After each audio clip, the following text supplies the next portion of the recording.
もう一回カウンターはカウンターですもんね。ですけどね、やっぱり恐怖感じたんですかね。これ Gulat na gulat ang mga tao sa Kyrgyzstan dahil akala nila Batang Pacquiao ang lumaban.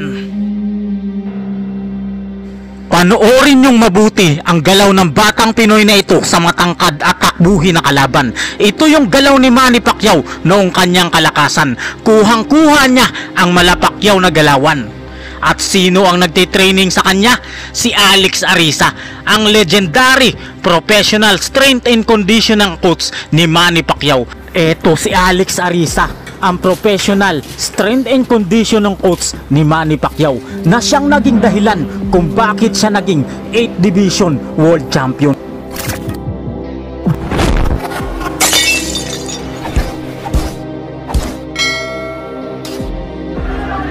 Finish him. Left hand. He's down. He's gone. He's out. Fatal. On the canvas. 捉えました。痛いパンチ。左が目を捉えている。パンチを前右。ダウンです。あーっとレフェリーストップ。He's using his foot with his KLL. He's reading. These punches are yes, that's right.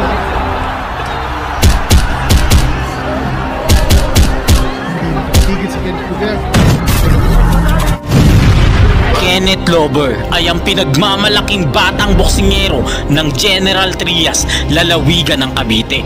Bata pa lamang ay hawak na siya ng isa sa mga legend ng boxing sa Pilipinas na si Jerry Peñalosa. Sinanay siya ng gusto ng Peñalosa Boxing Gym para maging halimaw na boksingero, para balang araw ay susunod na legend na boksingerong Pilipino. Ang una niyang binangga ay ang superstar ng Mindanao, isang undefeated na Pinoy na boksingero na si James Pagaling, pero ospital ang inabot nito at hanggang ngayon ay nagpapagaling pa rin dahil sa lakas ng kamao ng ating pambato. Araw ng Sabado, July 29 taong 2023, sa Eco Oil Center, San Juan City, Manila, naganap ang isa sa pinakamalaking boxing event sa kasaysayan ng Pilipinas. Lalaban si Kenneth Lover para sa Philippines Games and Amusement Bantamweight Title Championship ng Pilipinas. Makakalaban niya rito si James Pagaling ng Claveria, Misamis Oriental, Mindanao. Undefeated ang boksingerong ito at may 8 panalo, 5 sa pamamagitan ng KO at walang talo, kaya heavy underdog ang ating pambato. Wala daw pag-asang manalo si Kenneth Lover ayon sa mga boxing analyst, at ito ang kanilang malinaw na pananaw. Pero magugulat ang lahat dahil 4 na round lang ang itatagal ng boksingero na nagmula sa Mindanao. The opening will come up. Yun, just when the right hand there abandoned his right jab. From different angle we saw it. Dahil sa sobrang husay at lakas ng kamao ng ating kababayan ay nakomatos, dinala sa ospital na wala ng malay ang kanyang kalaban. Dahil sa mga impresibo at sunod-sunod na panalo ng ating pambato ay nabigyan agad siya ng pagkakataon na lumaban para sa WBO Asia Pacific Youth Bantamweight Title. So pagkatapos ng mga tagumpay ni Kenneth Lover, na natiling undefeated ang kanyang kartada, kaya pinalaban na siya sa mga matitibay na Hapon na boksingero. Pero ang mga Hapon na ito ay first round lang po ang itinagal sa ating pambato. Ang unang Hapon na kanyang nakalaban ay si Tulio Di Canarudo. Best friend ni Naoya Inoue ang Hapon na ito at palagi pa niyang kasparing. Pero first round lang talaga ang inabot nito sa ating pambato. Araw ng Linggo, December 15 taong 2024, sa Shimiyoshi Sports Center, Osaka, Japan, ay dumayo ang ating kababayan. Makakalaban niya rito si Tulio Di Canarudo, ang bata ni Inoue, para sa Oriental and Pacific Boxing Federation Bantamweight Interim Championship. Bagamat bata ni Naoya Inoue ang makakalaban ni kabayan, magugulat naman ang buong bansang Japan dahil round number 1 lang ang itatagal ng Hapon na kalaban. Good setup with the hook, papasok, and down goes Tulio in the very first round, ladies and gentlemen. Bagsak po ang kalabang Hapon. And that is it. What a fight. Napakagandang performance po ni Kenneth Llober. Ang sunod niyang nakalaban ay si Kita Kurihara, isang matinik na Hapon na boksingero. Ilang Pinoy na rin ang pinabagsak nito, pero kahit gaano siya kagaling at kalakas, first round lang din siya sa ating boksingero. He's really throwing his punches with pressure. Yes, that's a good left. Is it? Matinding pagbagsak ang natamo ng Hapones na boksingero. Halatang napuruhan ito ng ating pambato. Could this be a preview of good things to come for Kenneth Llober?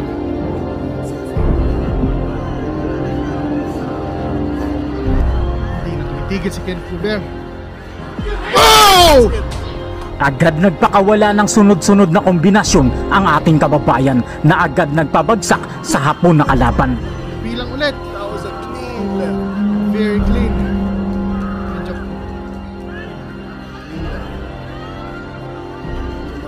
maraming mga tao. Oh! 30 seconds. That's it. Sa huling laban ni Kenneth Llober, nakaharap niya ang former world champion at veteranong Meksikano na si Luis Concepcion, pero nawasak rin siya sa lakas ng ating bida.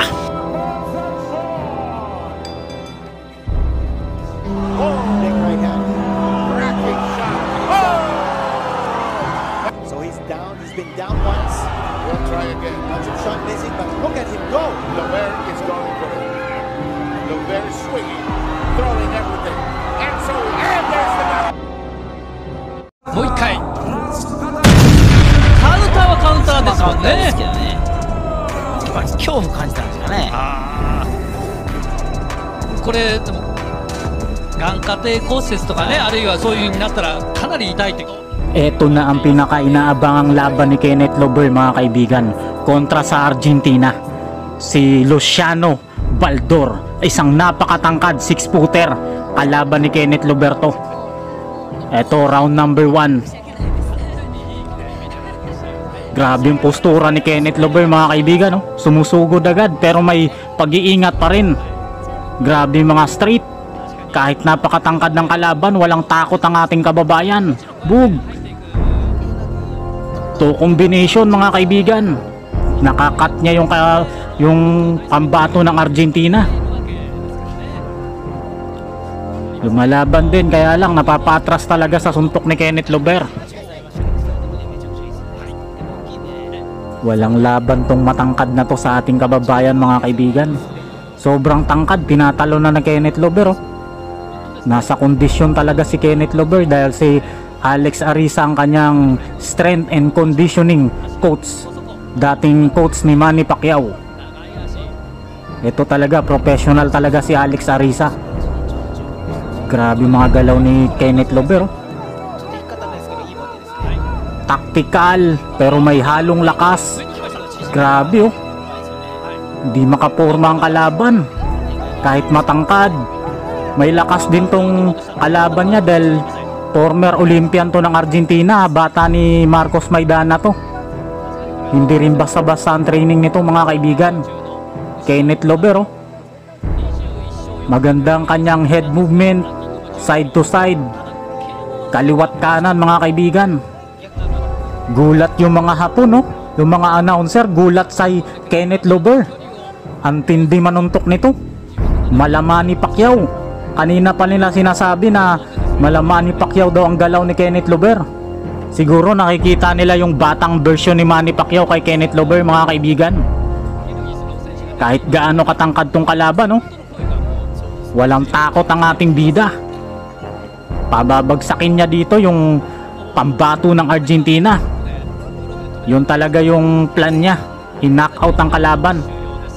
End of round number 1, mga kaibigan. Round number 2 na. Relax lang yung pambato ng Argentina. Ito yung replay, oh. Boom. Kenneth Llober umaatake. Boom. Tinamaan na naman doon. May liksi at talagang halatang kondisyon na kondisyon si Kenneth Llober. May kondisyon din naman ang kalaban, kaya lang mas malakas po si Kenneth Llober kahit na maliit.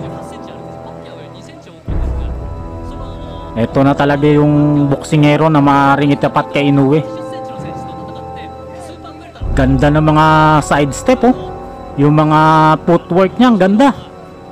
Yung head movement, napakaganda mga kaibigan. Kenneth Lover umaatake, walang takot. Tinamaan na naman doon yung pambato ng Argentina. Tinatamaan lagi sa ulo kahit matangkad, oh. Tinatalo ni Kenneth Lover. Boom! Tinamaan na naman doon. Atras na ng atras to. Ramdam niya yung lakas mga kaibigan, bumawi. Kaya lang baliwala yan sa lakas ni Kenneth Lover. Halos di maabot ni Lover sa tangkad eh. Grabe, oh, tingnan mo yung height advantage niya mga kaibigan, tsaka yung haba ng kamay.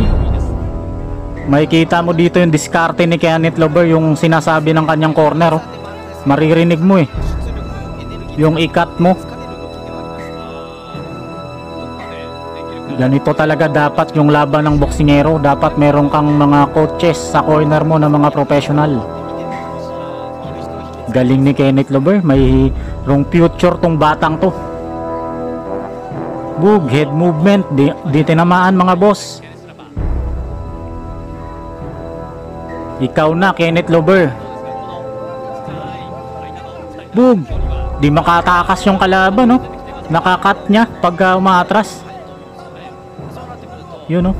Ganda ng galaw ng ulo. Parang nagba-bounce back. Kenneth Lover, round number 2. Nakakita na dito ng knockout tong Kenneth Lover. Nakakaamoy na. Umiiwas yung kalaban eh. Talagang ramdam niya yung lakas. Kenneth Lover, kumpiyansa. Grabe yung galaw ng bata natin mga boss. Medyo hirap siyang matamaan dahil sobrang tangkad eh. Tinatalon niya lang niya, oh, pero timing. End of round number 2. Round number 3 na po tayo. Isang former Olympian, si Luciano Baldor. Bug, solid oh. Ito pa isa, body shot. Di makaporma kay Kenneth Lover. Round number 3 na. Galing. May future talaga to si Kenneth Lover. Ang batang version ni Manny Pacquiao. Tingnan mo naman yung galaw niya, no? Ensayado, preparado. Antindi. Bata pa po ito mga kaibigan, undefeated at ang ating kababayan. Yung mga hapon na nakalaban nito, first round lang talagang itinagal. Dito kaya sa former Olympian, round number 3 na, anong round kaya matatapos to? Ang tangkad, 6-footer, oh. Hirap dumiskarte si Kenneth Lover. Boom, nakat na naman niya, oh. Kayang-kaya niyang ikat kahit umatras ang kalaban. Hindi siya tinamaan doon, madali siyang nakakapag-adjust. Yun, oh. Naiiwasan niya yung suntok mga kaibigan. Matindi ang kanyang depensa. Yan, oh, parang David Goliath yung laban. Kenneth Lover nakapokus sa kanyang kalaban. Round number 3. Ganda ng mga galaw. Yun, tinamaan na naman dun. Ganito dapat ang Pinoy. Atras din ang atras yung kalaban, kaya lang nakakat ni Kenneth Lover. Medyo maganda ang kanyang adjustment dito. Ayun, oh, tinamaan na naman. Maganda talaga yung kaliwa ni Kenneth Lover dito. Sineset up niya ang kanan, no? Boom! Body shot na naman. Grabe, naliko niya yon. Maganda yung kanyang mga galaw. Kaya future superstar talaga to ng boxing. Ayan, no? Takot na yung kalaban lumapit sa kanya mga boss. Umaatras na. Ayun, tinamaan na naman sa sintido. Grabe, Kenneth Lover. Isang napakahusay na undefeated na batang Pilipinong boksingero ang lumaban sa Kyrgyzstan. Boom, tinamaan na naman dun. Umatras yun ng napakahaba ha, pero tinamaan pa rin. Lumilipad yung suntok ni Kenneth Lober. Yun oh, grabe oh. Mga footwork ni Kenneth Lober mga kaibigan, ganadong ganado. Kabado na yung pambato ng Argentina na si Luciano Baldor. Bug, body shot, bug, tinamaan sa panga, sa pool. Round number 4, dito na yata tatapusin ni Loberto. Tinamaan na naman. Grabe yung mga galaw ni Kenneth Lober, oh, side to side movement. Tapos yung footwork, sinasabay niya pag sumusuntok ang kalaban. Kenneth Lober umaatake, hindi makatama ang kalaban. Ito yung mga galaw na pambansang kamao noon. Galawang Pacman mga kaibigan. Kuhang-kuha ni Lober. Sa tulong na rin siguro ni Alex Ariza mga kaibigan. Atras oh. Higante na paatras ni Kenneth Lober. Grabe. Mas matangkad pa yata to kay ano eh, Kameda eh. Yun oh. Yumakap na lang.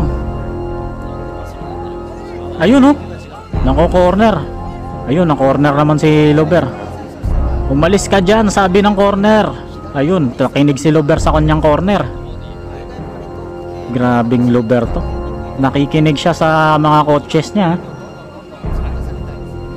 Ang tindi ng mga galaw mga boss. Eto na yung bagong pag-asa ng Pilipinas. Eto, bug!